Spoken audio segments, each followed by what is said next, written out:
Well, thank you very much for joining me in this video. We've been doing a series the last 3 or 4 weeks on evicting a tenant. As landlords, it's not something we really want to do in most cases. We're in the business of attracting tenants, not evicting tenants. But there are circumstances where it might be necessary. In the first video, we took a look at problem tenants, not paying the rent, they're causing a disturbance, and we need to get rid of them. Then we looked at the requirement for the landlord to utilize the property himself or his immediate family, or more likely he wants to put the property on the market for sale.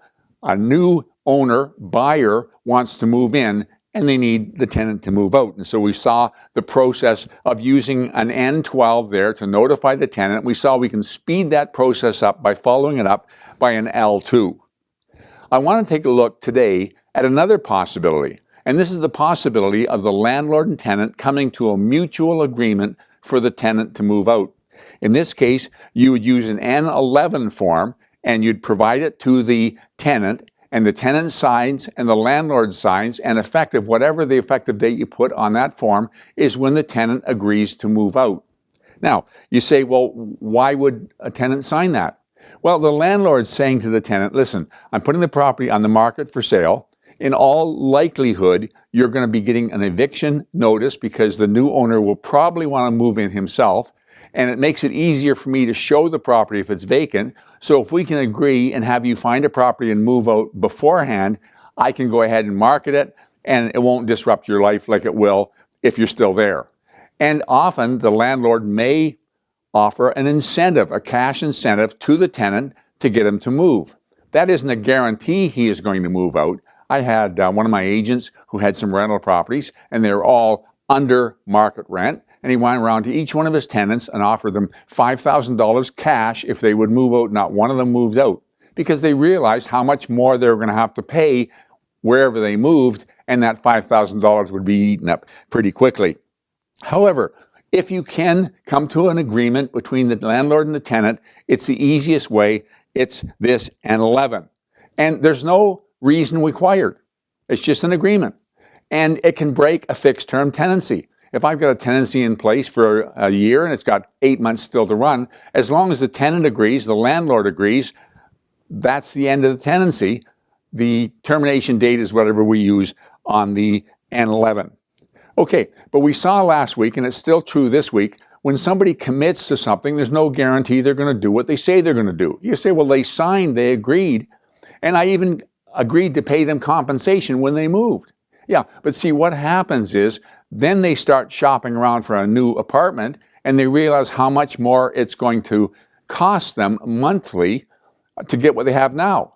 Or they talk to a friend, and the friend says, well, you could have got a lot more than that from the landlord. I know somebody who got such and such.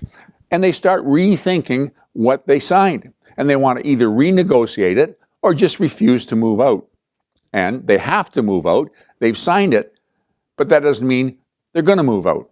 So as we saw last week, there's a form to speed this process up. Only this time, instead of an L2, it's an L3. And what that means is it's an application to evict a tenant where the tenant has agreed that he's going to move. And so I would suggest that when you get the tenant to sign the voluntary agreement to move out, and if you're going to compensate him, don't compensate him until he moves out. But you agree to compensate him, he's going to move out. At the same time, complete an L3 and submit it to the board. What that'll do is speed the process up. What that means is if you have to apply for an eviction order, you don't have to wait until he's supposed to move out, find out he's not moving out, and then make your application. You make your application right now. Now, there's a fee involved. I think it's something like $201, but consider that insurance. I would say, in my experience, what I've run across, 99 times out of 100, when the tenant signed a voluntary agreement to vacate, he'll vacate. But in case he doesn't, use the L3 in conjunction with the N11. N11 you sign, and then you send it off with the L3 to the board and get the process rolling right at the get-go. And I think you'll find that that's worth the money you spend with the application form. There's one more scenario I want to cover, and I'm going to cover that next week. And that is where you're going to do extensive renovation to the unit. You're going to remodel it, redecorate it, and so on. And so you're giving the tenant a notice to vacate.